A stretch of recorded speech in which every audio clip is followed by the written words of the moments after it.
So let's take a look at some of my favorites. Starting off with the broccoli sprout. Many of you will probably recognize these as they are from the same family as the watercress, which many schools used to give children for their first growing experience back in the day. Because they are microgreens and initiate their biggest growth spurt using stored nutrients in the seed, you can grow them in virtually nutrient-free environments. And if you only let them grow through the initial germinating stage, you can skip on the light as well, simply growing them in a moist jar in some dark corner of the room. Rinse it every 1 or 2 days and it should stay moist for most of the growing period. After a couple days you can harvest it and eat it like that.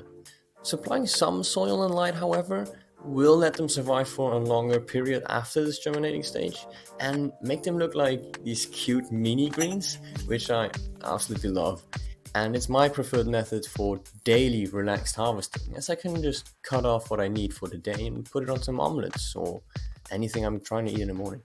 And if you find yourself having too many of these greens, you can always cut them up, put them in a box and store them in the freezer. Believe it or not, they actually taste quite good eating them cold or just defrosting them for a new meal. Then, if you want to bring your growing to the next level, leafy greens are a great step up. The typical buy a plastic bag in the supermarket, eat half of it, throw it away 2 days later. I mean, they are great because under the right conditions, they will usually fully grow within 30 days.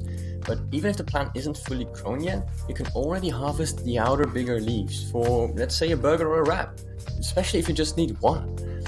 You can use any container with them to grow them, supply water 3 times a week, and most salads do need a little more sunlight, like romaine or iceberg, but you can always settle for an arugula if you need something to grow in the shade.